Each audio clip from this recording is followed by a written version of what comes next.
Good evening everyone. सभी को नमस्कार।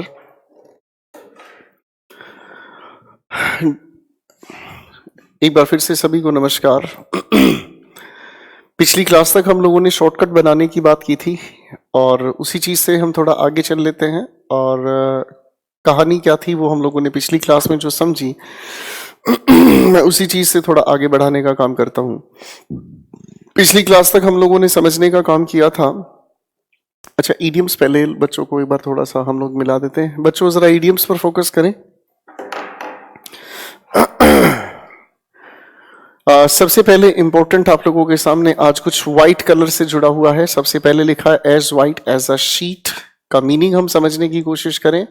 When someone is in a state of great fear और एंजाइटी, जब किसी इंसान को बहुत चिंता होती है या फिर अगर हम कहें तो बहुत ज्यादा डर उस इंसान के अंदर हो, उसी को हम कहते हैं as white as a sheet. Number 2 पर लिखा है रेज अ व्हाइट फ्लैग। इसका मीनिंग हम समझने की कोशिश करें तो जब आप अपनी हार स्वीकार कर लेते हैं तो आप अपना व्हाइट फ्लैग सामने दिखा देते हैं। जैसे कि मैं आपके सामने व्हाइट फ्लैग दिखा चुका हूं क्योंकि कई सारे स्टूडेंट्स मानते नहीं हैं और टीचर की जम के बेइज्जती करते हैं। खैर, अब हमने स्वीकार लिया है कि मानने वाले मानेंगे नहीं और हम कमेंट्स देखे नहीं। तो रेज अ व्हाइट फ्लैग का मतलब समझ आता है जब आप अपनी हार स्वीकार कर लेते हैं। चलिए आगे चलने की काम करते हैं। व्हाइट वॉश समथिंग, इसका मतलब हुआ टू कवर अप और ग्लॉस ओवर फॉल्ट्स और रॉन्ग डूइंग्स। जब हम कहते हैं किसी के बुरे कर्मों को ढकने की हम कोशिश करते हैं, तो अगर हम किसी के बुरे किए हुए को ढकने की कोशिश करते हैं या किसी की बुराई को ढकने की कोशिश करते हैं तो उसी को हम कहते हैं व्हाइट वॉश समथिंग। इसका मीनिंग अगर हम देखें तो मीनिंग तैयार हुआ टू कवर अप और ग्लॉस ओवर फॉल्ट्स और रॉन्ग डूइंग्स। ठीक है जी। नेक्स्ट आता है हमारे पास व्हाइट एलिफेंट। देखो, एक तो एलिफेंट हुआ, एलिफेंट के एक्सपेंसेस इतने ज्यादा होते हैं, कितना ज्यादा खाने का, उनकी मेंटेनेंस, उनकी फिटमेंट को देखना, और अब वो ऊपर से हो जाए व्हाइट, तो एक ऐसा पोजेशन जो बहुत अपने आप में कॉस्टली हो और दूसरी बात उसका कोई यूज भी नहीं है। इसलिए हम इसके लिए कहते हैं a term use for a useless possession, something that is of no use. ठीक है जी। जो चीज व्यर्थ हो, भले ही बेशक कीमती हो, लेकिन उससे फर्क नहीं पड़ता। It is called white elephant. अगली कैटेगरी से मिल लेते हैं। आज गले में बहुत दर्द है। एक अगली कैटेगरी से मिलते हैं जिसे हम कहते हैं व्हाइट एज अ गोस्ट। बेटे, इसकी प्रोनाउंसिएशन को समझना, it is not ghost, it is called ghost. ठीक है, व्हाइट एज अ गोस्ट। अगर हम इसको समझने का काम करते हैं तो ये हुआ use to describe someone who is very pale because of pain. एक इंसान जो बिल्कुल डर की वजह से, बीमारी की वजह से, खौफ की वजह से घबराया हुआ हो और पीला पड़ गया हो। आगे आता है व्हाइट लाई। सभी को पता है, जिसे हम कहने की कोशिश करते हैं सफेद झूठ। ठीक है जी।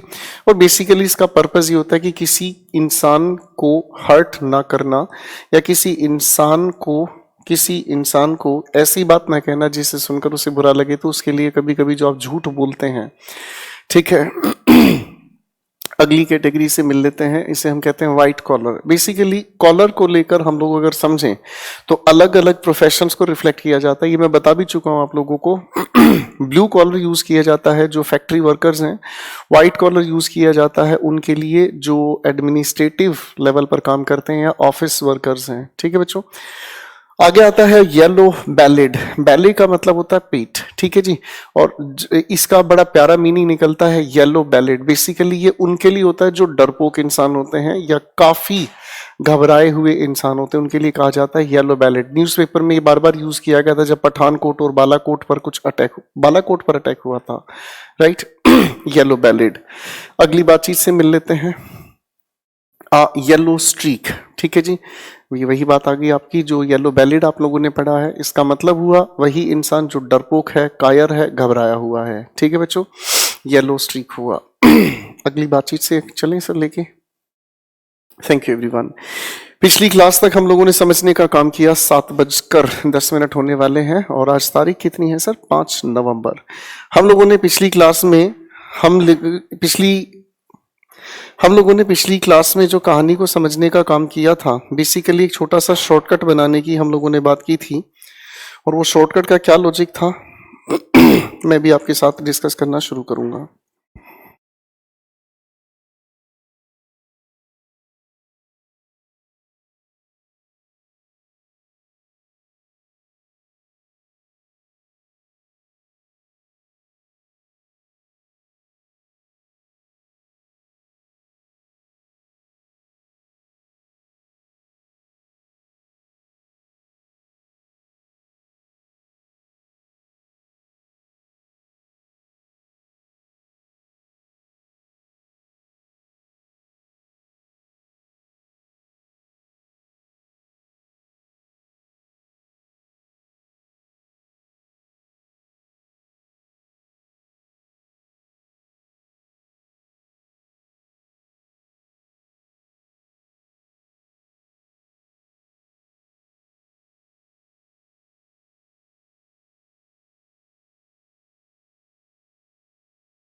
पिछली क्लास तक हम लोगों ने एक छोटी सी बात को समझने का काम किया मैं उसी बात को कंटिन्यू करने की कोशिश करूंगा और पिछली क्लास के ही एक सेंटेंस को मैं वापस आगे बढ़ाने की कोशिश करूंगा।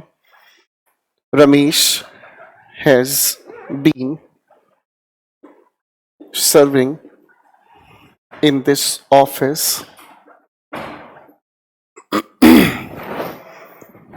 Since he has joined it. अब इस लिखे हुए सेंटेंस की अगर हम बात करें, तो इस लिखे हुए सेंटेंस के लिए कल की क्लास में हम लोगों ने एक शॉर्टकट बनाने का प्रयास किया।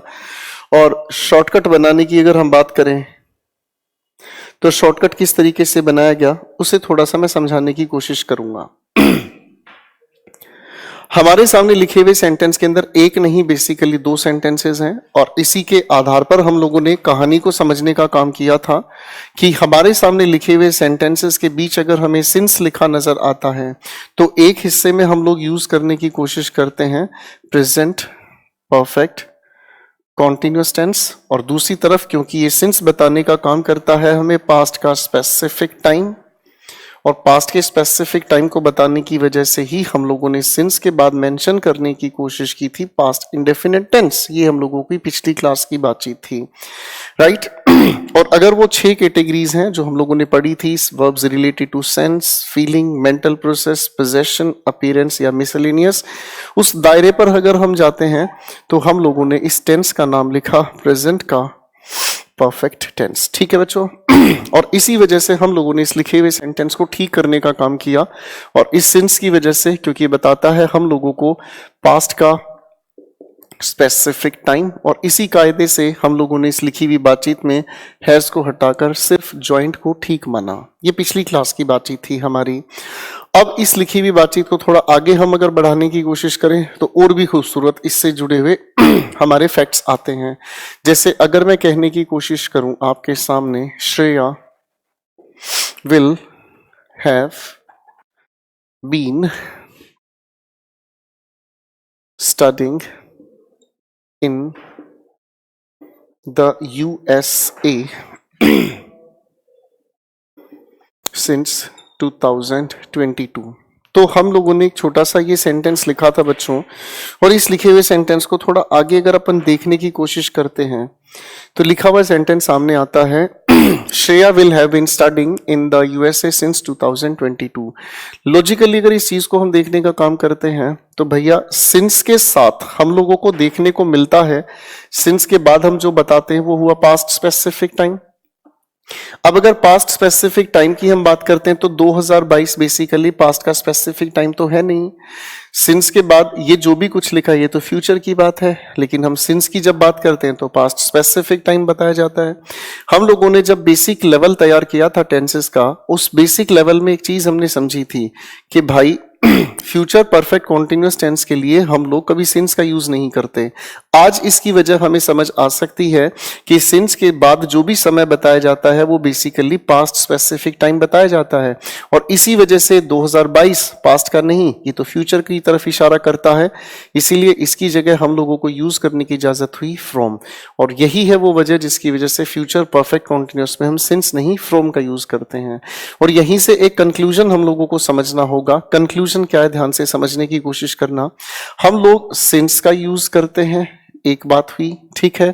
हम लोग फ्रॉम का यूज करते हैं, एक और बात हुई।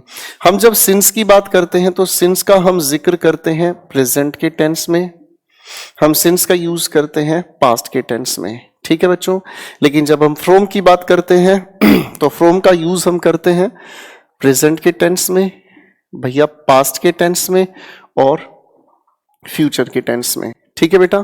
एक बार फिर ध्यान से सुनने समझने की कोशिश करना। हम सिंस का यूज करते हैं प्रेजेंट और पास्ट में, जबकि फ्रॉम का हम यूज करते हैं प्रेजेंट, पास्ट और फ्यूचर तीनों में। तो इसका मतलब यहां से एक लॉजिक तैयार होता है कि सिंस की जगह हम फ्रॉम का यूज कर सकते हैं। क्यों? क्योंकि देखो ध्यान से, सिंस प्रेजेंट में यूज होता है, फ्रॉम भी प्रेजेंट में यूज होता है, सिंस पास्ट में यूज होता है, फ्रॉम भी पास्ट में यूज होता है, यानी कि हम सिंस की जगह पर फ्रॉम का यूज कर सकते हैं। पहली बात तो ये, हम सिंस की जगह पर फ्रॉम का यूज कर सकते हैं। उल्टा अगर मैं कहूं तो हम फ्रॉम की जगह सिंस का यूज नहीं कर सकते। फिर कह रहा हूं, हम फ्रॉम की जगह सिंस का यूज नहीं कर सकते। क्यों? क्योंकि भैया सिंस की लिमिट प्रेजेंट पास्ट तक है, लेकिन फ्रॉम के पास एक एडिशनल फीचर है, वो फ्यूचर को भी बताता है। तो इस लिखे हुए ऊपर सेंटेंस के अंदर अगर आप चाहें तो इस लिखे हुए सिंस की जगह अगर फ्रॉम लिखें तो ये गलत नहीं है। बात समझ में आ गई बच्चों? अब मैं आपके सामने कुछ रैंडम क्वेश्चंस लिखूंगा और उन रैंडम क्वेश्चंस को थोड़ा सा देखने समझने का प्रयास करें। आपकी परीक्षा में ये सवाल पूछे जाते हैं। मान लीजिए अगर मैं लिखने की कोशिश करता हूं आप लोगों के सामने लास्ट वीक, तो क्या फिल करेंगे, सिंस या फ्रॉम? एक और चीज मैंने आपके सामने लिखने की कोशिश की, नेक्स्ट वीक अगर मैं लिखने की कोशिश करता हूं एक और बातचीत और मैंने लिखा फॉलोइंग वीक। मैं अगर लिखने की कोशिश करता हूं आप ही के सामने एक और चीज कमिंग वीक। अगर मैं कहने की कोशिश करता हूं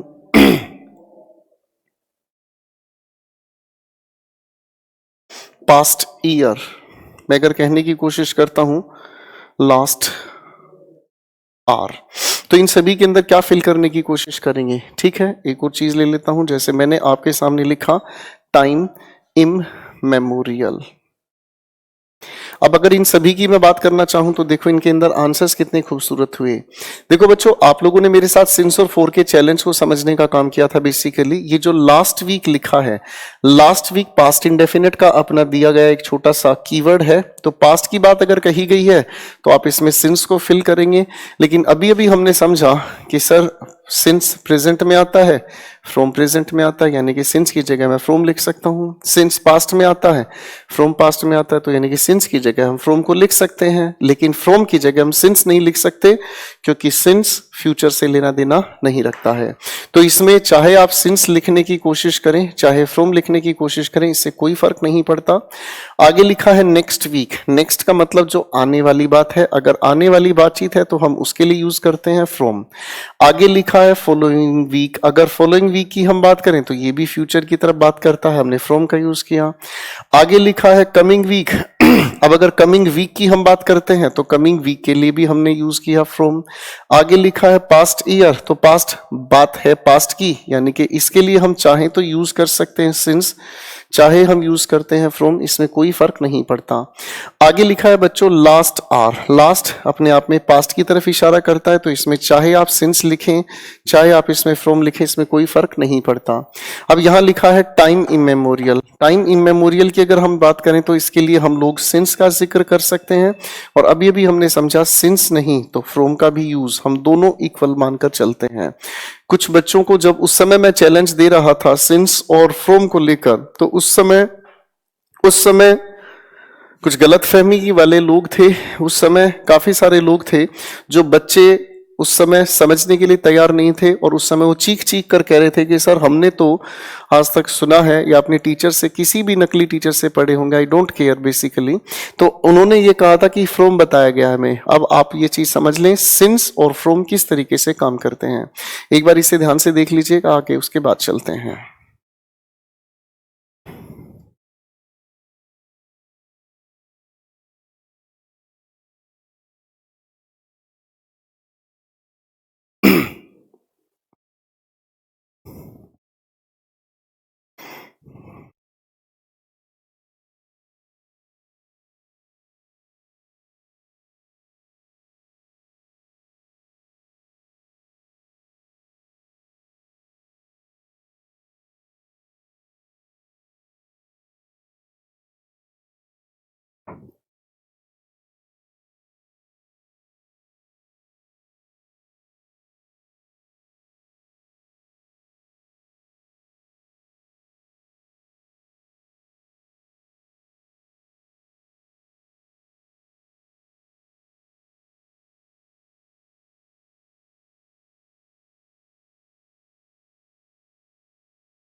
मैं उम्मीद करता हूं आप लोगों ने इस बात को देख लिया होगा।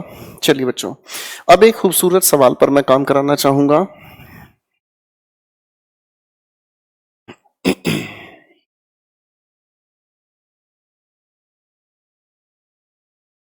कॉम्पिटिटिव लेवल अगर इतना ही आसान होता। खैर, मैं आपके सामने एक छोटी सी बातचीत को रखने की कोशिश करूंगा और इसे समझने की हमें जरूरत है। अगर मैं कहूं आपके सामने Hari has been working here since 2016, कुछ सेंटेंसेस लिखने की कोशिश कर रहा हूं मैं।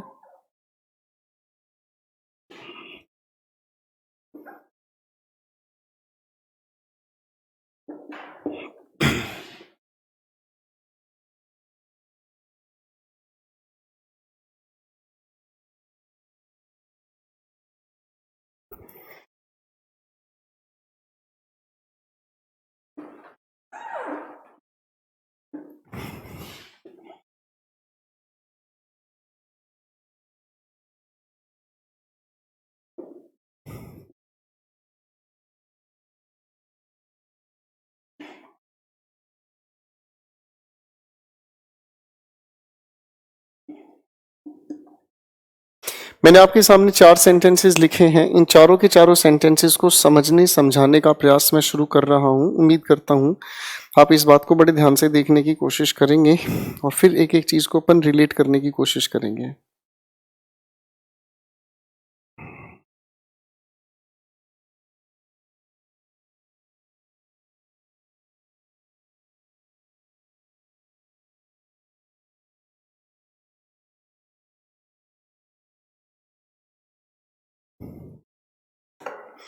अब इन लिखे हुए सेंटेंसेस को अगर हम समझने का प्रयास करें तो बहुत छोटी छोटी चीजें इनके अंदर जुड़ी हुई हैं। सेंटेंस 1 पर काम करता हूं। लिखा है Hari has been working here since 2016। इस लिखे हुए सेंटेंस को अगर मैं टाइम लाइन से रिप्रेजेंट करने का काम करूं, इस लिखे हुए सेंटेंस को अगर मैं टाइम लाइन से रिप्रेजेंट करने का काम करता हूं तो टाइम लाइन किस तरीके से काम करती है थोड़ा ध्यान से समझने की कोशिश करें। इससे पिछली क्लासेस में मैंने आप लोगों को एक बहुत खूबसूरत बात बताई थी। टाइम और टेंस में फर्क होता है। टाइम स्टेट ऑफ चेंज को हम कहते हैं। टाइम लगातार बह रहा है, ये बेसिकली 4th डायमेंशन है इस यूनिवर्स की। और टेंस की अगर हम बात करते हैं तो टेंस हमें बताने की कोशिश करता है किसी भी एक्शन को किसी भी टाइम के एक पर्टिकुलर हिस्से पर या किसी पॉइंट पर जब कोई एक्शन होता है। जैसे समय अपनी नियत स्पीड से चलता जा रहा है। और अगर मैं इस पर पॉइंट आउट कर दूं कि 7 बजे मैंने आपको पढ़ाना शुरू किया, तो ये हमारा टेंस है। अब इसी से जुड़ी हुई बात को थोड़ा आगे हम लोग लेकर चलने की कोशिश करेंगे, ठीक है।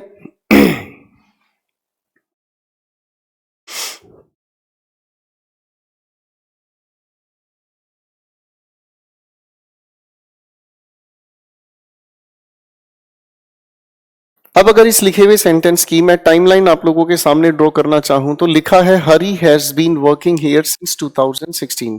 पहली बात तो मैं इस टाइमलाइन को समझाने की कोशिश करता हूं, ये समय के बहाव की तरफ इशारा करती है। अब इस लिखे हुए समय के बहाव के इशारे की मैं बात अगर करता हूं, तो ये हमारे सामने बनाने की कोशिश की मैंने प्रेजेंट।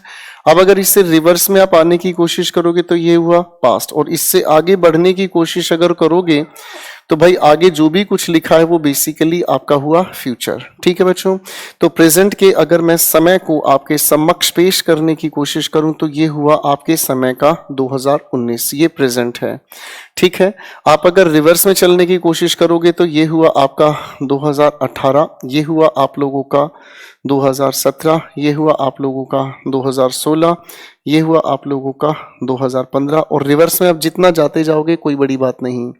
तो पहला सेंटेंस ये कहता है Hari has been working here since 2016। इसका मतलब ये समझ आया कि हरी ने यहां पर 2016 से काम करना शुरू किया, और 2016 से लेकर 2019 यहां तक उस इंसान ने काम किया है। अरे हाँ है ना। और 2019 में जब मैंने इसे देखा तो प्रेजेंट के परफेक्ट में कॉन्टिन्यूस जुड़ा हुआ है, इसका मतलब वो इंसान अभी भी काम कर रहा है, ठीक है। और यही डेफिनेशन हम लोगों ने तैयार की थी, part of an action is complete and rest of it is going on. यानी कि किसी काम का कुछ हिस्सा तो 2016 से 2019 तक कंप्लीट है और यही हिस्सा अभी आगे चल रहा है। ये हुआ हमारे सामने जिसे हमने नाम दिया सर क्या, प्रेजेंट परफेक्ट कॉन्टिन्यूअस टेंस, ठीक है बच्चों। इसी वजह से ये हमारे सामने लिखी हुई सेंटेंस का कायदा अपनी जगह ठीक हुआ, ठीक है बच्चों। चलो भाई, अब देखो हम लोगों ने यहीं पर थोड़ी देर पहले समझने का काम किया था कि सिंस को हम फ्रॉम से रिप्लेस कर सकते हैं। अगर सिंस को हम फ्रॉम से रिप्लेस कर सकते हैं तो इसी लॉजिक के हिसाब से तो ये भी बात अपने आप में बिल्कुल ठीक है, इसमें कोई दिक्कत ही नहीं है, राइट। अब मेरे सामने आता है एक अगला क्वेश्चन, इसको थोड़ा सा समझने की हम कोशिश करते हैं। लिखे हुए सेंटेंस को थोड़ा ध्यान से देखें और समझने का प्रयास करें, ठीक है ना जी। बाकी जो लोग लगे हुए हैं बदतमीजी वाले सवाल करने में वो लगे रहे हैं, ठीक है ना जी। जी बिल्कुल अम्बरीश जी, आप लगे रहे अपने बेवजह के सवालों पर लगे, क्योंकि पढ़ना नहीं, आप लोगों को अपनी बर्बादी का आलम देखना है। अब इस लिखे हुए सेंटेंस की अगर हम बात करें तो इस लिखे हुए सेंटेंस को देखते हैं, Hari has been working here since 2025। अब ये चीज हमें समझ आती है कि 2019 प्रेजेंट हुआ, इससे आगे जब जा रहे तो बातचीत फ्यूचर की हुई, और जैसे ही बातचीत फ्यूचर की हमारे सामने आती है तो फ्यूचर के इस दायरे में हम इस सिंस को हटाकर इसी की जगह हम लोग यूज करते हैं फ्रॉम, क्योंकि बात फ्यूचर की है और इस फ्रॉम होने की वजह से यहाँ पर भी हमें फ्यूचर परफेक्ट कॉन्टिन्यूअस टेंस का यूज करना पड़ा, और इसे हटाकर हम लोगों ने लिखने की कोशिश की will have been working. Clear हो गई बातचीत भाई। चलो अब मेरे सामने एक अगला क्वेश्चन आता है, इसे मैं समझने की कोशिश करता हूं। ये क्या कहता है, Hari has been working here since 2016 to 2018। अब इस लिखे हुए सेंटेंस को अगर मैं ध्यान से देखूं, सबसे पहली बात हमारे लिए जो काफी इंपॉर्टेंट है, हम लोगों को ये चीज समझनी होगी। ये मैंने अभी तक आप लोगों को नहीं बताया, लेकिन हम लोगों को इस बात को समझना होगा कि हम लोग सिंस के साथ कभी भी टू का यूज नहीं करते। हम लोग हमेशा टू को जब यूज करते हैं तो हम इस टू का यूज करते हैं हमेशा फ्रॉम के साथ। हम इसको यूज करते हैं हमेशा फ्रॉम के साथ। अगर हम इसे फ्रॉम के साथ यूज करते हैं तो पहले तो इसे हम लोगों ने ठीक किया कि यहां पर लिखी हुई इस बातचीत को सिंस हटाकर इसकी जगह हम लोगों ने लिखा फ्रॉम, ठीक है बच्चों। अब इस लिखी हुई बातचीत को थोड़ा आगे देखते हैं। सेंटेंस हमारे सामने लिखा है, Hari has been working here from 2016 to 2018। इसको समझने के लिए मैं फिर से एक बार टाइमलाइन का सहारा लूंगा, और टाइमलाइन का मतलब हुआ जो समय के बारे में हमें बताए। ये मैंने आपके सामने एक टाइमलाइन ड्रॉ की, थोड़ा ध्यान से समझें। मैं अगर इस छोटी सी बातचीत पर इशारा ऐसे करने की कोशिश करूं तो ये फिलहाल मैंने आपके लिए तैयार किया प्रेजेंट, और प्रेजेंट में अगर इस वर्ष की मैं बात करूं तो प्रेजेंट में जो हमारा वर्ष है वो 2019 है। अगर रिवर्स में मैं आने की कोशिश करता हूं तो ये हुआ 2018, रिवर्स में अगर आने की कोशिश करूं 2017, और रिवर्स में आओ 2016, रिवर्स में अगर आओ तो 2015, रिवर्स में जितना पाओगे ये सारा का सारा दायरा हमारे सामने पास्ट का हुआ, ये सारा का सारा हमारा पास्ट का हुआ। ठीक है जी। अगर हम पास्ट की बात करने की कोशिश करते हैं तो सवाल ये आता है कि एक इंसान ने 2016 में काम करना शुरू किया, ठीक, और उस इंसान ने 2016 में काम शुरू किया, ठीक है भाई, और उस इंसान ने काम किया है 2018 तक, तो यहां से काम शुरू हुआ और यहां पर काम खत्म हुआ। तो 2016 से शुरू होकर 2018 पर अगर आपने काम खत्म किया तो एक बात हमें समझ आती है कि इसका प्रेजेंट से कोई लेना देना नहीं, इसका प्रेजेंट से कोई लेना देना नहीं। अगर इसका प्रेजेंट से कोई लेना देना नहीं तो कहानी पास्ट में शुरू होकर पास्ट में ही खत्म हुई, तो यानी कि पास्ट का स्पेसिफिक टाइम दिया गया है। अगर पास्ट का स्पेसिफिक टाइम दिया गया है, इसी वजह से हम लोग इसके साथ यूज करने की कोशिश कर रहे हैं पास्ट इंडेफिनिट, इसीलिए हम इसके साथ यूज करने की कोशिश करेंगे भैया पास्ट इंडेफिनिट। और ये हमारे पास टेंस तैयार हुआ, हरी वर्कड हेयर फ्रॉम 2016 टू 2018। अब कंडीशन यहां पर है कि यहां पर भी हम लोगों को चाहिए लिखा पास्ट और यहां पर भी हमें लिखा हुआ चाहिए पास्ट। क्लियर हो गई बातचीत? तो जब हम पास्ट की बात कर रहे हैं तो पास्ट की बात दोनों तरफ आने की वजह से यहां पर प्रेजेंट परफेक्ट कॉन्टिन्यूअस का यूज नहीं करें। एक बार इस बात को ध्यान से देखें, मैं अब आपको टाइम लाइन के फंक्शन समझाऊंगा टेंसेस के लिए। Take your time please.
अगर हम बात करते हैं तो टेंस किस तरीके से फंक्शन करता है। टेंस बेसिकली एक नहीं दो तरीके से फंक्शन करता है, और एक फंक्शन करने का काम करता है ये रिलेट करना। अब इस चीज को थोड़ा ध्यान से समझने की कोशिश करें। अब अगर इसे थोड़ा ध्यान से समझने की कोशिश करते हैं तो रिलेट कैसे करता है ये, थोड़ा ध्यान से सुने और समझें। जैसे मान लीजिए मैंने आपके सामने लिख दिया एक छोटा सा पॉइंट ऑफ टाइम। बताओ जरा ये प्रेजेंट है या फ्यूचर है? जो चीज मैं कहने की कोशिश करता हूं उसे थोड़ा ध्यान से सुनकर समझने की कोशिश करें। बाकी जो लोग हैं कमेंटबाजी हैं, निहायत ही बदतमीज हैं, किसी तरह नहीं मानेंगे। मेरे सामने ये लिखा हुआ एक छोटा सा समय है, ये प्रेजेंट है, पास्ट है या फ्यूचर है?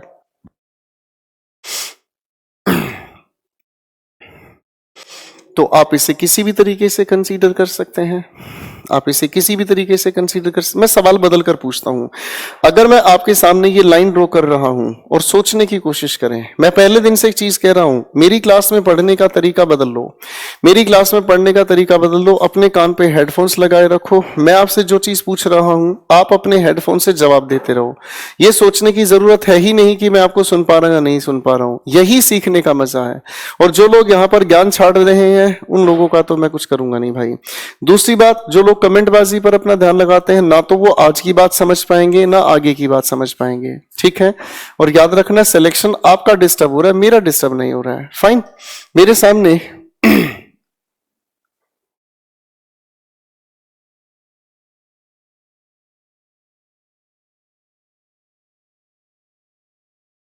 Always nonsense. मैंने आपके सामने एक छोटी सी लाइन ड्रॉ की है। अब ये समझने की कोशिश करना है, मैं अगर सवाल पूछता हूं ये लाइन लंबी है या छोटी है, तो हम इसे बता ही नहीं पाएंगे ये लाइन लंबी है या छोटी है जब तक इसके साइड में एक लाइन और ड्रॉ नहीं करें। तभी तो हम इसे लंबी, या फिर अगर मैं इसके साइड में एक और लाइन ड्रॉ करने की कोशिश करता हूं तभी तो मैं इस लाइन को छोटी कह सकता हूं। यानी कि इस समय को प्रेजेंट, पास्ट या फ्यूचर क्या हमें कहना है, इसे हम तब बताएंगे जब हम इसे रिलेट करने की कोशिश करेंगे। अब मैं इस चीज के लिए टाइमलाइन ड्रॉ कर रहा हूं, थोड़ा ध्यान से समझने की कोशिश करना। भाई मैं अगर अभी के समय को देखने की कोशिश करूं तो मेरी घड़ी में जो एग्जैक्ट समय है वो 7:35 का समय है, ठीक?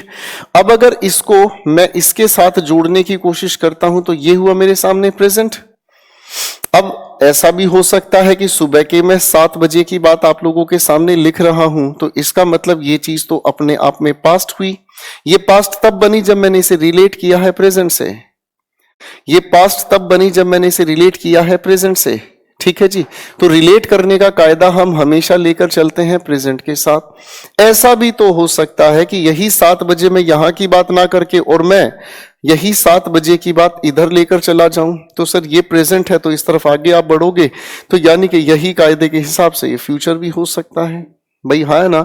इसका मतलब टेंस का पहला फंक्शन आता है जिसे हम कहते हैं रिलेट करना, और रिलेट करने के लिए हमें जानकारी होनी चाहिए प्रेजेंट की, ठीक है जी? एक मूर्खानंद का सवाल मैं आपको बताता हूं, जो प्योर मूर्खानंद है।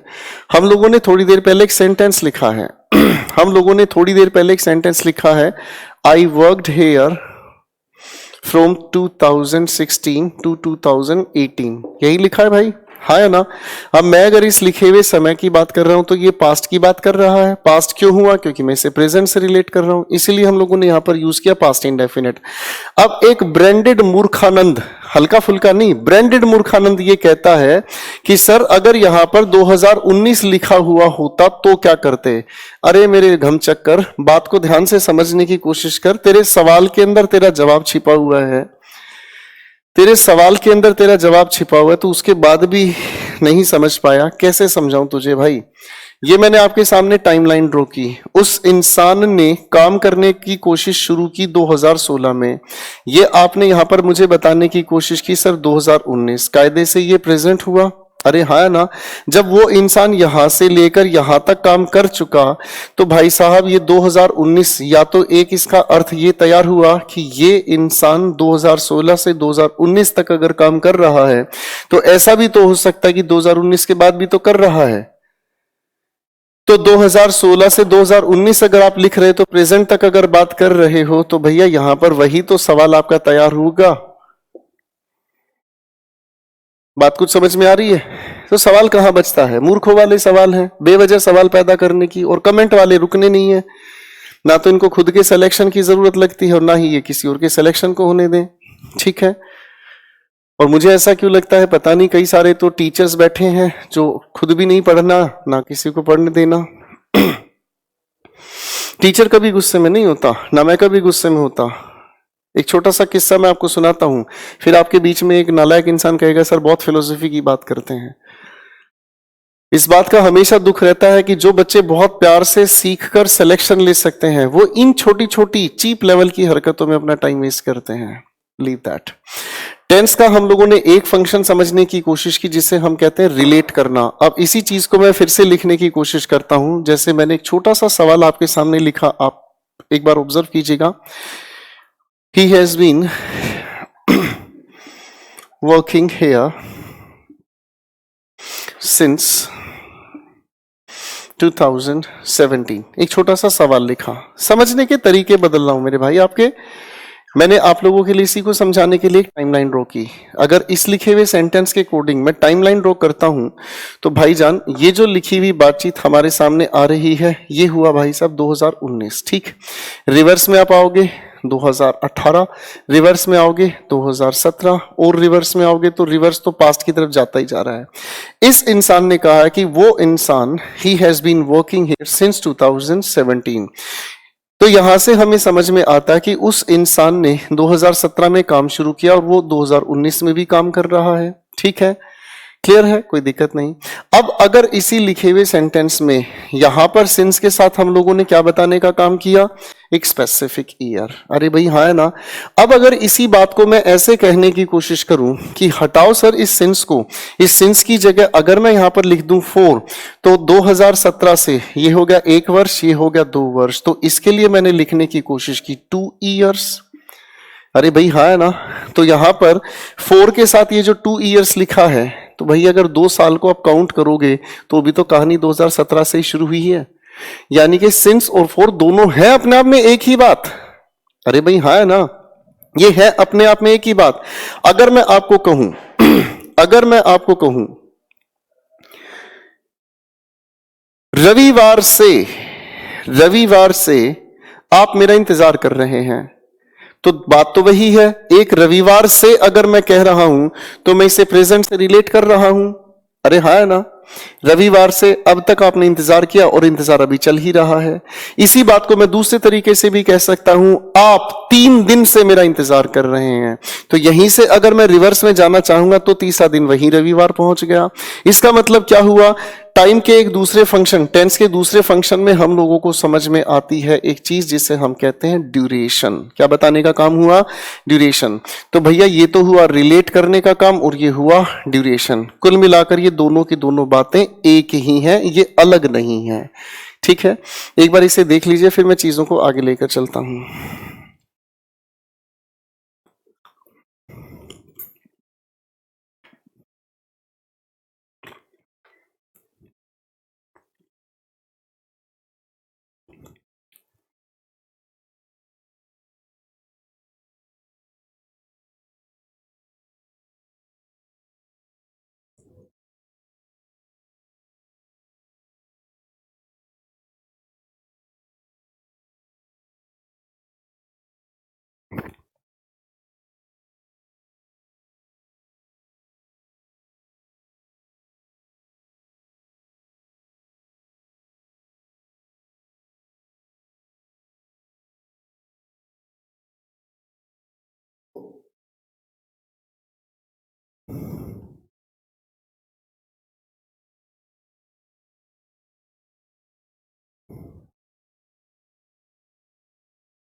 चीजों को समझाने के लिए जो हम लोगों ने इससे पिछली क्लासेस में सीखा है उसी चीज को कंसोलिडेट करने के लिए मैं आपके सामने कुछ एक बातें लिख रहा हूं, जरा ध्यान से समझने की कोशिश कीजिएगा।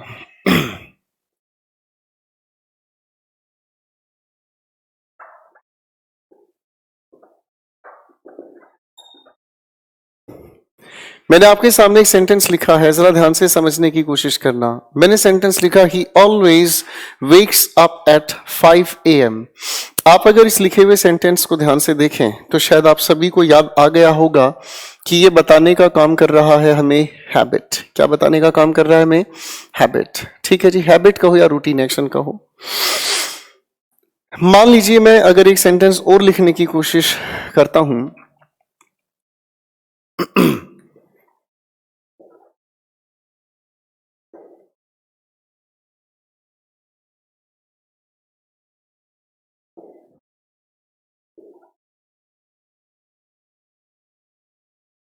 अगर मैं एक सेंटेंस लिखने की कोशिश करूं तो इस सेंटेंस में कोई खास बात?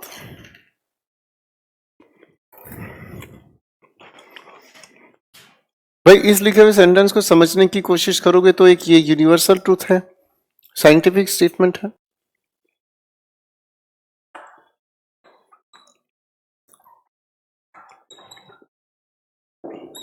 मैंने एक सेंटेंस फिर आपके सामने लिखा, water freezes at 0 degree Celsius.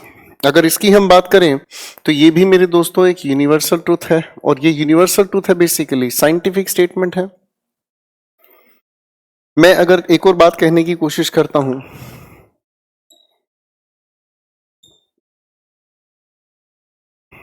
मैंने एक सेंटेंस आपके सामने लिखा, लव चेंजेस अ पर्सन। अगर मैं कहता हूं लव चेंजेस अ पर्सन तो बेसिकली ये एक साइकोलॉजिकल बातचीत है। ठीक है, अब इस बात को ध्यान से समझने की कोशिश कर रहा हूं मैं, और मैं आपके सामने एक टाइमलाइन ड्रॉ करने की कोशिश कर रहा हूं। टाइमलाइन ड्रॉ करने के बाद अगर मैं इस पॉइंट की बात कर रहा हूं तो ये जो पॉइंट है हमारे सामने प्रेजेंट हुआ। प्रेजेंट की तारीख, समय बेशक लिख लेते हैं। आज तारीख है हमारे सामने 5 नवंबर। समय हो गया हमारे पास 7:45। ठीक है भाई, अगर मैं वर्ष लिखने की कोशिश करूं 2019। ठीक है, डे लिखने की कोशिश करूं तो ट्यूसडे। भाई यही तो है आपका सारा का सारा प्रेजेंट। बोलो हाँ। अब ये सारा का सारा अगर प्रेजेंट है तो अब इन चीजों को मैं इसके ऊपर अप्लाई करके देखता हूं। 5 नवंबर, वो इंसान 5 बजे उठा। ठीक है, अगर मैं 4 नवंबर की बात करता हूं तो वो इंसान, पांच हैबिट है तो 5 ही बजे उठेगा। अगर मैं 3 नवंबर की बात करूं, अगर उसकी हैबिट है तो वो 3 तारीख को भी 5 बजे ही उठा। अगर मैं 2 नवंबर की बात करूं तो भाई साहब वो इंसान 5 बजे उठा। हैबिट है तो हैबिट तो रूटीन के अकॉर्डिंग ही होगी। अब अगर मान लीजिए मैं 6 तारीख की बात करता हूं, इशारा फ्यूचर की तरफ हो गया, तो भी वो इंसान 5 बजे ही उठा। अगर मैं 7 तारीख की बात करूं तो भी वो इंसान 5 बजे उठेगा। भाई बात कुछ समझ आई? तभी तो हैबिट रूटीन होगी। इस लिखे हुए सेंटेंस की मैं बात कर रहा हूं, the earth moves round the sun. भाईजान आज है वर्ष 2019, अगर आज से 10 साल पहले मैं इस बात को कहता, the earth moves round the sun, तो ये तो अपने आप में तब भी एज इट इज ही रहती। आज की अगर 10 साल बाद में यही चीज कहूंगा तो सर ये बात तो तब भी एज इट इज रहेगी। इसका मतलब इसके ऊपर भी टाइम का कोई फर्क नहीं पड़ रहा। मैंने आपको कहा water freezes at 0 degree Celsius. Sir इस समय आप 0 डिग्री सेल्सियस रखो, आपका पानी जमता है।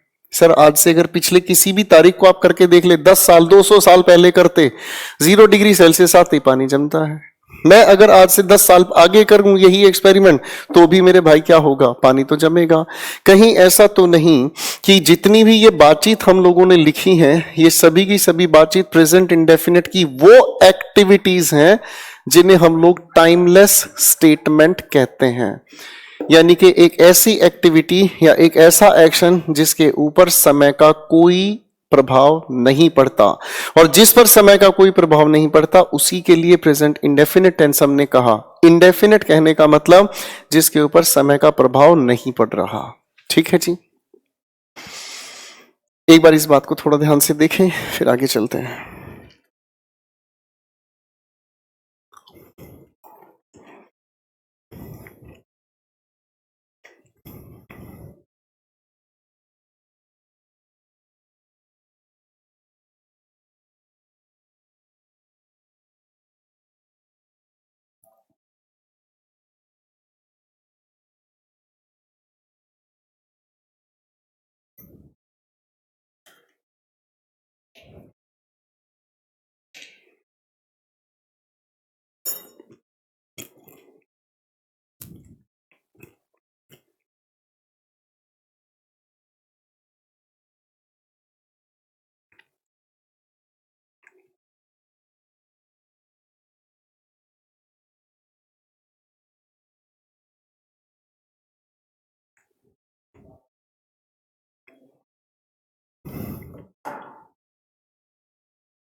चलिए, तो प्रेजेंट इंडेफिनिट के अंदर हम उन चीजों को मेंशन करते हैं जिन्हें हम टाइमलेस कहते हैं, यानी कि जिनके ऊपर टाइम का कोई असर नहीं पड़ता।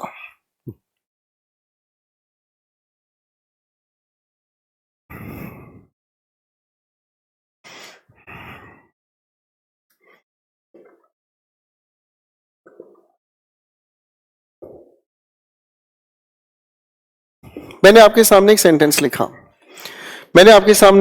लिखा, I am driving my car now.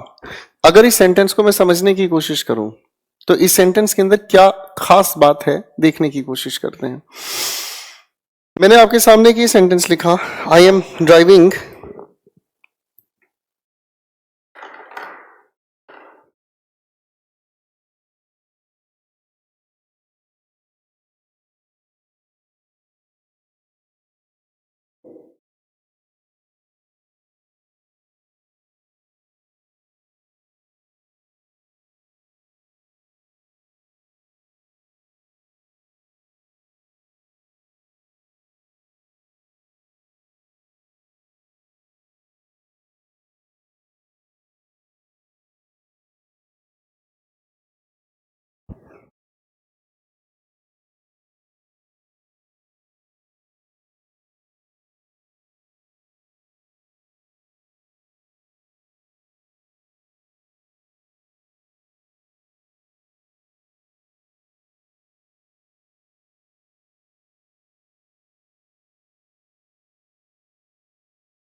चलिए अब थोड़ी सी बात को आगे लेके चलते हैं। अब अगर इसी लिखे हुए सेंटेंस को मैं टाइम लाइन पर ड्रॉ करके देखता हूं तो टाइम लाइन पर ये क्या समझाने की कोशिश करेगा। चलो लाइन थोड़ी सीधी कर लेता हूं भाई। मैं अगर इसे टाइम लाइन पर ड्रॉ करने की कोशिश करता हूं तो एक्चुअल में ये क्या कायदा है, इस चीज को थोड़ा ध्यान से देखने की कोशिश करें तो ये मैंने आपके सामने नाउ लिखा। नाउ लिखने का मतलब ये समझ में आ रहा है कि ये बातचीत अपने आप में प्रेजेंट की है, ठीक है। थोड़ा सा भी रिवर्स में आप जाने की कोशिश करोगे तो ये बात हुई हमारी पास्ट की, थोड़ा आगे आने की कोशिश करोगे तो बात हुई हमारी फ्यूचर की। अब मान लीजिए मेरे दोस्त ने मेरे पास फोन किया, और उसने मुझसे पूछा, हाँ भाई कहाँ है। मेरा जवाब, मैंने जवाब में कहा I am driving my car now. तो इस बात के अंदर एक छोटी सी बात गहरी है। जैसे ही उस इंसान ने फोन किया और मुझसे पूछा, हाँ भाई कहाँ है, तो मैंने जवाब दिया I am driving my car now.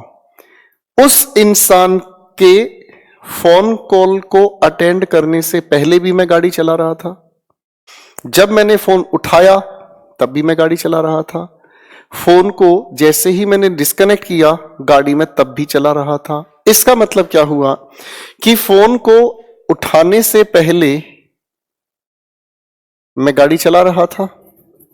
अगर इसे मैं ध्यान से देखता हूं तो ये पास्ट है भाई। अगर मैं कहने की कोशिश कर रहा हूं, ध्यान से सुनना, अगर मैं आपको कह रहा हूं कि मैं पढ़ा रहा हूं तो मेरे बोलने से पहले भी ये एक्शन कॉन्टिन्यूस है, जिस समय मैंने बोला उस समय भी कॉन्टिन्यूस है, और मेरे बोलने के बाद भी तो ये एक्शन कॉन्टिन्यूस है। इसका मतलब इस प्रेजेंट कॉन्टिन्यूस के स्टेटमेंट के अंदर कुछ हिस्सा पास्ट का है। थोड़ा ध्यान से अगर समझने की कोशिश करेंगे तो इसके अंदर ही कुछ हिस्सा फ्यूचर का है, और भाई प्रेजेंट के हिसाब से तो मैं इसे बोल ही रहा हूं। इसीलिए जब हम प्रेजेंट कॉन्टिन्यूस की बात करते हैं तो इसी के अंदर पास्ट का फ्यूचर का दोनों हिस्सा जुड़ा हुआ होता है। इसलिए प्रेजेंट कॉन्टिन्यूस की जब हम बात करते हैं, प्रेजेंट कॉन्टिन्यूस की अगर हम बात करते हैं तो इसके अंदर स्लाइट पास्ट और स्लाइट फ्यूचर दोनों के दोनों वक्त के हिस्से जुड़े हुए होते हैं, ठीक है। अगर आप कहने की कोशिश करते हैं I am watching a movie, तो इसका मतलब क्या हुआ, जिस समय आपने कहा उस समय आप मूवी देख रहे हैं। मूवी देखने का काम आपके बोलने से पहले भी चल रहा था, और आपने जब ये सेंटेंस बोला तो उसके बाद भी थोड़ी से पल के लिए ही भले ही, लेकिन मूवी चल रही थी। तो जब हम कॉन्टिन्यूस प्रेजेंट की बात करते हैं तो इसके अंदर पास्ट और फ्यूचर दोनों एलिमेंट्स आपस में जुड़े हुए मिलते हैं। अब मैंने आपके सामने कहा एक छोटी सी सेंटेंस, मैंने कहा I saw my friend at 2 PM। इसको लेकर अगर मैं छोटी सी टाइमलाइन ड्रॉ करने की कोशिश करता हूं तो चीजें समझ आती हैं। ये वो अप्रोच है जिस अप्रोच से अंग्रेजी भाषा को सीखने वाले लोग अपनाते हैं, नेटिव स्पीकर्स जिनकी ये भाषा है, इस तरीके से वो लैंग्वेज सीखते हैं। और हम लगा रहे हैं जुगाड़, ता है ते है ती है, रहा है रहे है रही है। अरे क्या बदतमीजी है भाई। कॉम्पिटिटिव लेवल पर जिस दिन दिमाग में ये आग लग गई कि मुझे 200 मार्क्स के मेंस में 200 लाने हैं, प्रीलिम्स के 50 में से 50 लेकर आने हैं, उस दिन समझ आएगा गोपाल वर्मा का क्या है पर्पस। मुझे क्या देर लगती है ताहे ते है करने में, मुझे क्या लगता है हर एक सेंटेंस की हिंदी बनाने में। भाई साहब आप लोग बर्बाद होते हैं, आप लोगों का सिलेक्शन आपके दूर होता है। अगर मैं एक छोटा सा सवाल पूछूं, सोचकर जवाब दीजिएगा अपने आप को। अगर सुबह उठते ही मैं आपको एक एक के 100 सिक्के अगर आपकी जेब में डाल दूं, 100 कॉइन्स अगर मैं आपकी जेब में डाल दूं, बताओ सोचकर शाम तक कितने कॉइन्स खोकर आओगे।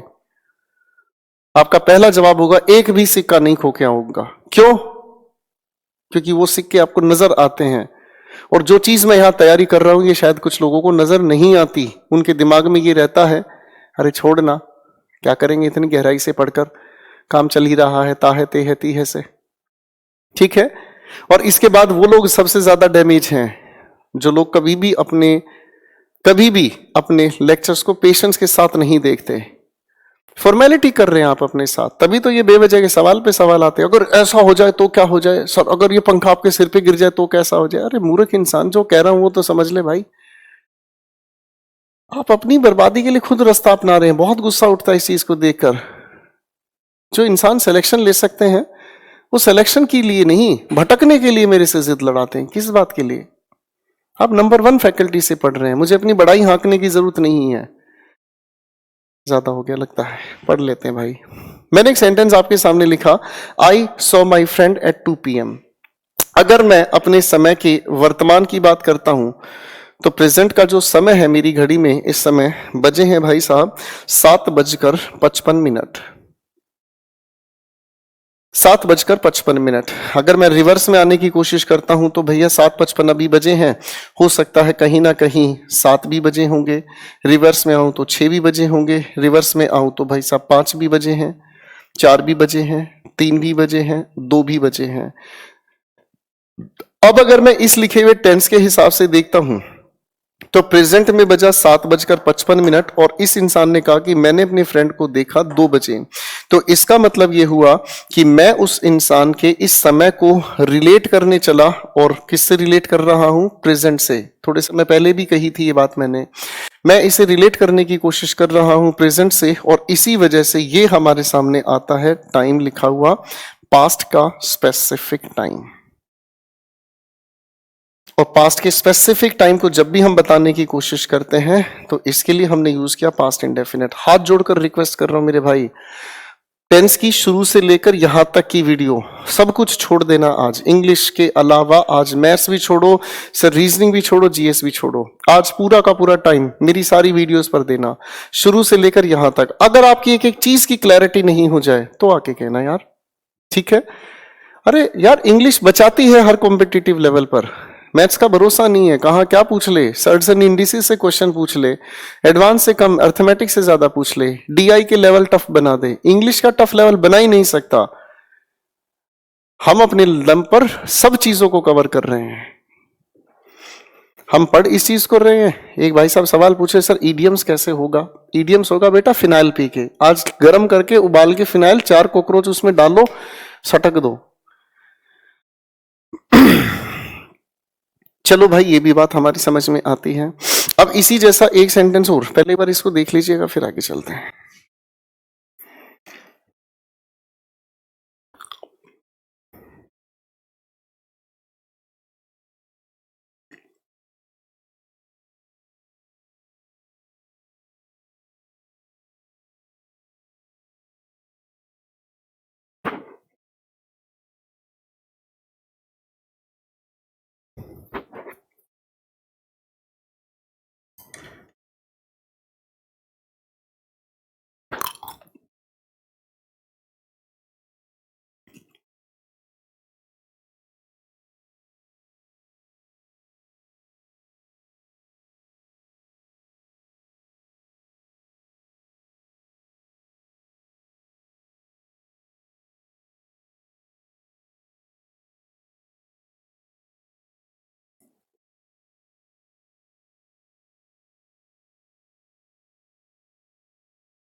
खैर मेरा एक छोटा सा प्रयास था आप लोगों को समझाने का, एक प्रयास है इन चीजों को समझने समझाने का, वरना भाई लास्ट में जाकर तो सारा ताहे तेह तीह होना ही है। मैं किसी हिंदी के खिलाफ नहीं हूं, मैं खिलाफ हूं गलत तरीकों के।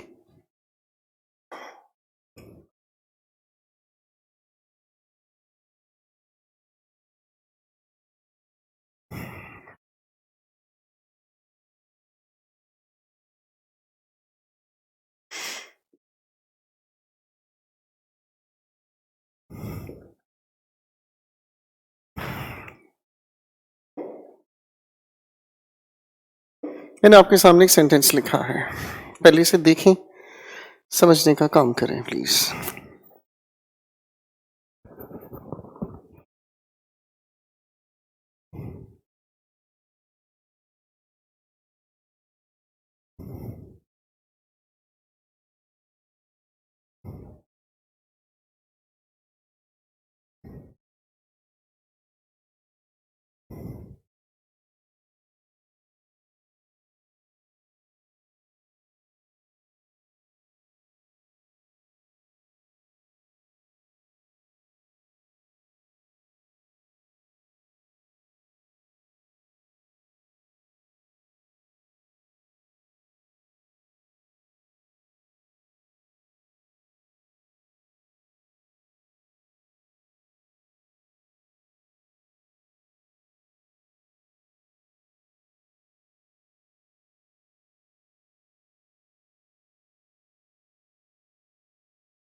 चलिए, अगर इस लिखे हुए सेंटेंस को मैं ध्यान से देखने की कोशिश करूं, लिखा है रेखा हैज कम हियर रिसेंटली।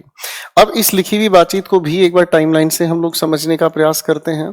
तो टाइमलाइन कैसे समझाती है? देखो मेरे भाई, ये जो हमारे सामने मैंने समय की बात की है, ये हुआ हमारे सामने प्रेजेंट। ठीक है भाई, हाँ या ना? मैं अगर प्रेजेंट की बात करना चाहूं तो ये प्रेजेंट का हिस्सा, समय लिख लो एक ही बात है। मैं अगर समय लिखने की कोशिश करूं, अब इस बात को थोड़ा ध्यान से समझना।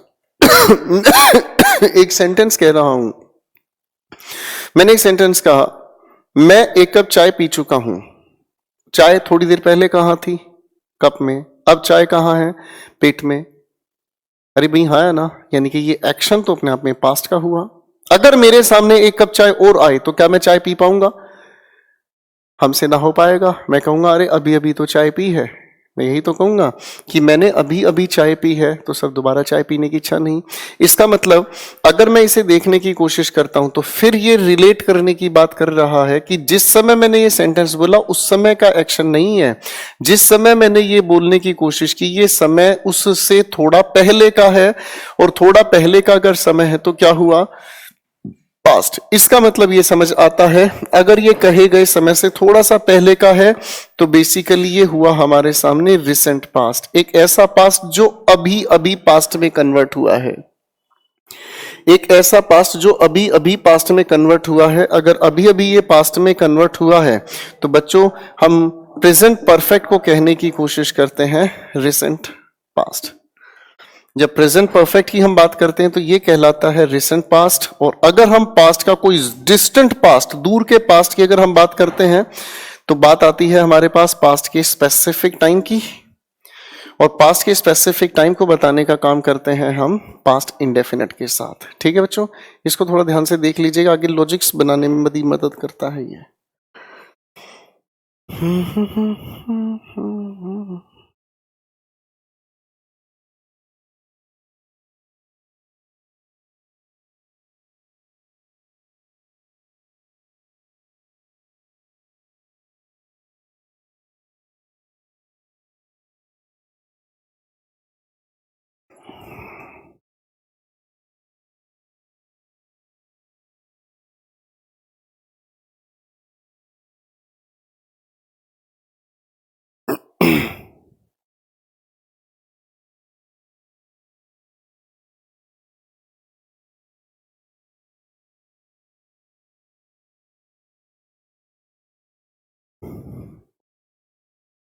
चलिए मेरे भाई आगे चल लेते हैं थोड़ा सा।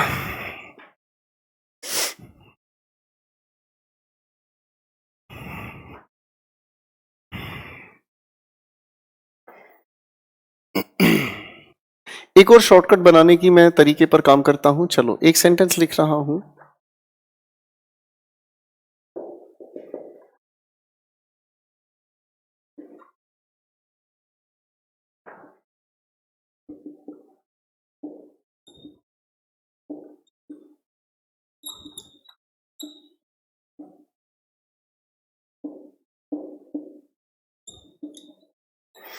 अब हमारे सामने की सेंटेंस लिखा है। सेंटेंस के पीछे क्या काम करती है बातचीत, थोड़ा सा उसे समझने की कोशिश करेंगे हम। अगर हम इसे ध्यान से समझने की कोशिश करें तो यहाँ एक नहीं बेसिकली दो सेंटेंसेस हैं। लॉजिक क्या काम करता है कि अगर हमारे सामने लिखे हुए सेंटेंस में एक नहीं दो सेंटेंसेस हमें नजर आए तो सर एक की वजह से दूसरे का टेंस बदलता है। नियम ये कहता है कि अगर हमें लिखे हुए सेंटेंस के एक हिस्से में हमें नजर आए सुपरलेटिव डिग्री, अगर हमें लिखी हुई नजर आए सुपरलेटिव डिग्री। अब ये सुपरलेटिव डिग्री कौन कौन सी होती है? एक ऐसी डिग्री जिसके अंत में हमें जुड़ा मिलता है EST, या एक ऐसा शब्द जिसके अंत में जुड़ा मिलता है IEST, या फिर अगर हम जोड़ने की कोशिश करें मोस्ट, या फिर हम जोड़ने की कोशिश करें लीस्ट। जैसे मैं अगर कहूं tall, taller, tallest, happy, happier, happiest, easy, easier, easiest, मैंने कहा क्विक, क्विकर, क्विकेस्ट, मैंने कहा beautiful, more beautiful, most beautiful, comfortable, less comfortable, least comfortable.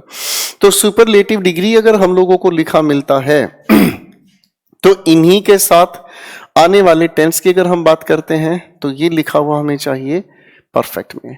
अब नियम क्या कहता है कि भाई अगर हम लोगों को लिखी हुई सुपरलेटिव डिग्री नजर आए प्रेजेंट में तो हम इसे भी यूज करते हैं प्रेजेंट के ही परफेक्ट में।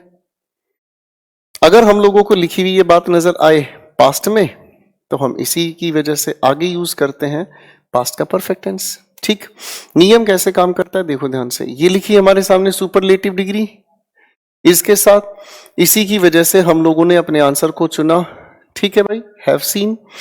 अब अगर इसी लिखे हुए सेंटेंस में मैं इस इज को हटाकर अगर यहां लिखने का काम करता हूं वॉज, तो इस वॉज के साथ अगर हम लिखा हुआ देखते हैं बेस्ट, तो इसीलिए हम लोगों को आंसर मार्क करने की जरूरत पड़ी हैड सीन। ठीक, एक बार फिर से ट्राई करते हैं।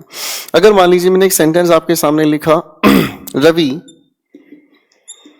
is the tallest boy that we blank। एक ऑप्शन आपको दिया गया meet, दूसरा ऑप्शन दिया गया met, एक चॉइस दी गई have met, एक चॉइस हमें दी गई had met। मैंने आपके सामने चार चॉइसेस दी, आंसर मार्क करने की कोशिश करें प्लीज। तो आप लोगों ने देखने का काम किया, इधर लिखी है बात प्रेजेंट में सुपरलेटिव डिग्री और इसीलिए आपने चुना किस चीज को, हैव मेट। अब इस लिखे हुए सेंटेंस में अगर इस लिखी हुई बातचीत को थोड़ा ध्यान से देखने की कोशिश करें किस तरीके से ये काम करेगा। अब अगर इस लिखे हुए सेंटेंस में हम देखने की कोशिश करते हैं तो ये लिखा है हमारे सामने Ravi is the tallest boy. अगर इस टॉलेस्ट का मतलब मैं समझने की कोशिश करूं तो Ravi is the tallest boy, इसके मीनिंग को मैं समझने की कोशिश करूं, रवि की हाइट, अगर मैं रवि की हाइट का कंपैरिजन एक एक करके सभी से कर रहा हूं तो आखिर में मुझे पता चला कि रवि की हाइट सभी से ज्यादा है। इसका मतलब रवि की हाइट का कंपैरिजन जब हमने कहा, रवि की हाइट का कंपैरिजन जब हमने सभी से किया तो आखिर में ये पाया कि रवि की हाइट सबसे ज्यादा है। यानी कि जब ये एक्शन कंप्लीट हुआ तो पता चला कि रवि की हाइट सबसे ज्यादा है। अब अगर हम समझने की कोशिश करें अगर हम समझने की कोशिश करें तो ये समझ में आया कि जब हमने रवि की हाइट का कंपैरिजन सभी से किया तो पता चला उसकी हाइट ज्यादा है, यानी कि कंपैरिजन का एक्शन अपने आप में कंप्लीट हुआ। तो सुपरलेटिव डिग्री की जो हम बात आगे समझाने की कोशिश करते हैं, ये बताने की कोशिश करता है एक कंप्लीट एक्शन को, और कंप्लीट को ही हम बताते हैं परफेक्ट टेंस में। ये जो लिखी है बातचीत, इसे ध्यान से देखें, समझे, आगे चलते हैं उसके बाद।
चलिए भाई, मुझे लगता है यहां तक की बात आपने समझ ली होगी।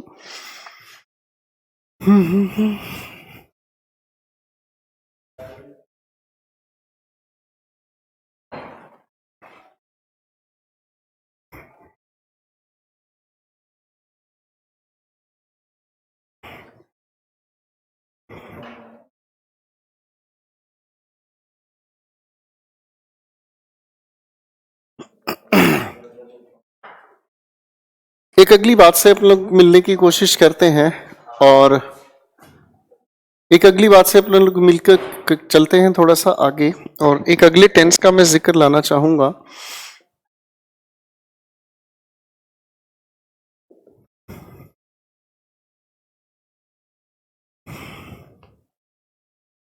चलिए एक खूबसूरत बात बताता हूं, ये कई बार परीक्षाओं ने पूछी है।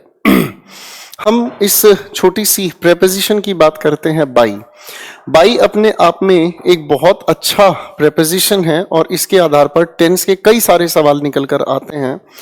बाई की अगर हम बात करते हैं तो ये बताने की कोशिश करता है कंप्लीटनेस ऑफ टाइम के बारे में। जब बाई हमें बताने का काम करता है कंप्लीटनेस ऑफ टाइम, यानी कि कोई भी काम जब कंप्लीट की बात कर रहा है, यानी कि बाई के साथ हम हमेशा मेंशन करते हैं परफेक्ट टेंस। अब एक छोटा सा सवाल मैं आपके सामने रखने की कोशिश करूंगा। T blank his files. अब इसके साथ में कई सारी चॉइसेस आपके सामने रखने की कोशिश कर रहा हूं। पहली चॉइस मैंने कही आपके सामने by tomorrow, by the next week, by now, bye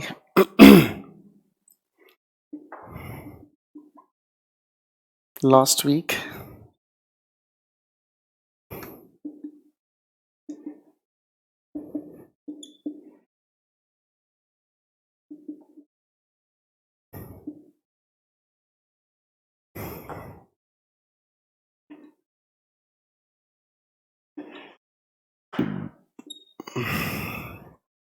choices are has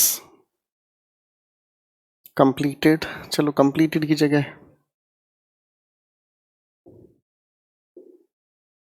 चलो और कुछ बदलने की कोशिश करते हैं।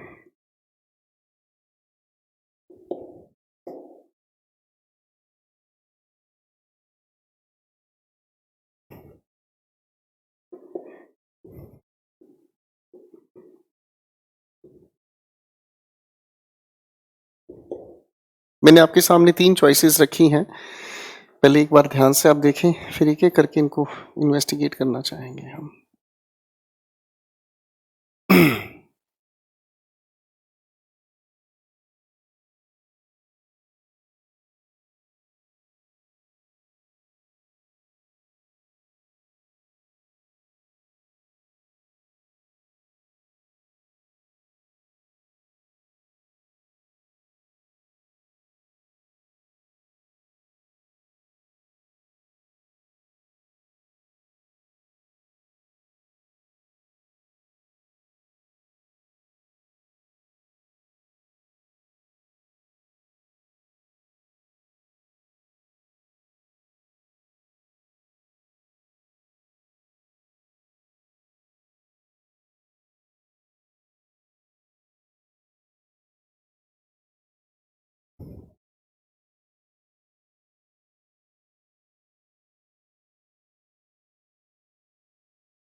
लिखे हुए इन सेंटेंसेस पर अगर हम काम करें तो सबसे पहली बात आती है, बाई के साथ हम बताने की कोशिश करते हैं completeness of time of perfect की बात करता है।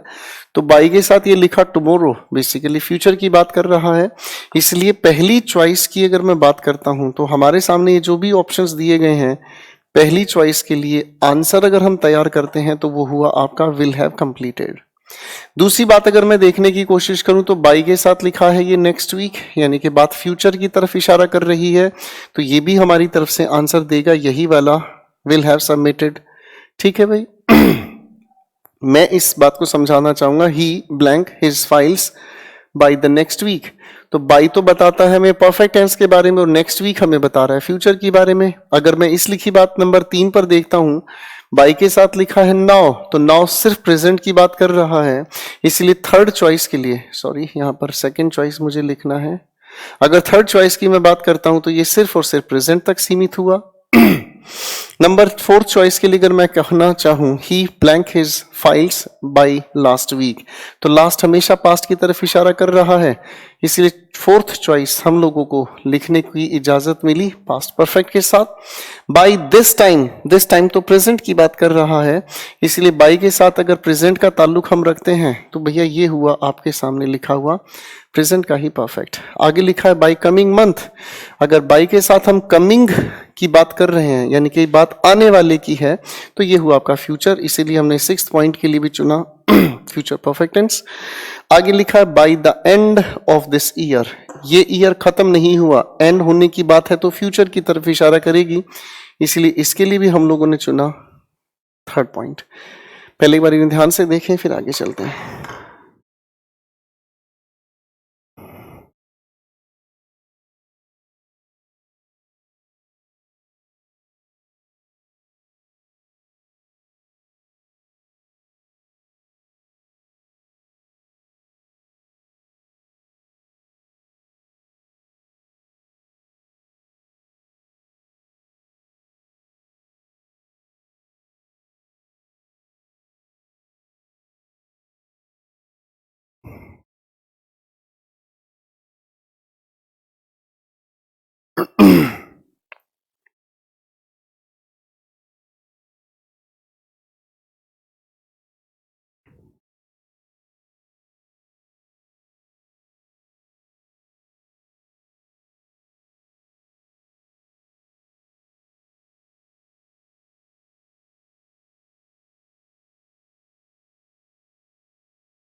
चलिए, मुझे लगता है चीजें यहाँ तक आप लोगों ने देख ली है और कवर कर ली है।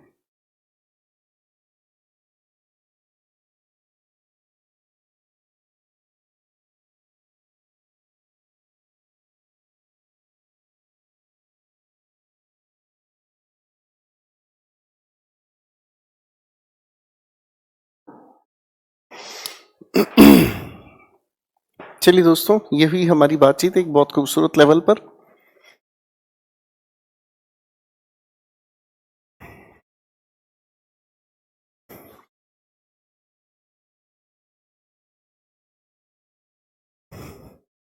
चलिए मेरे बच्चों, मैं उम्मीद करता हूँ पहले यहाँ तक की बातचीत को आप अच्छे से पढ़कर रिवाइज कर मुझसे मिलेंगे कल, क्योंकि कल मैं टेंसेस की बहुत बढ़िया वाली बातचीत आप लोगों के साथ करना चाहूंगा, जिसे समझने के लिए, समझाने के लिए मुझे कम से कम आधा घंटे का समय चाहिए, और आज इतना समय मेरे पास बचेगा नहीं।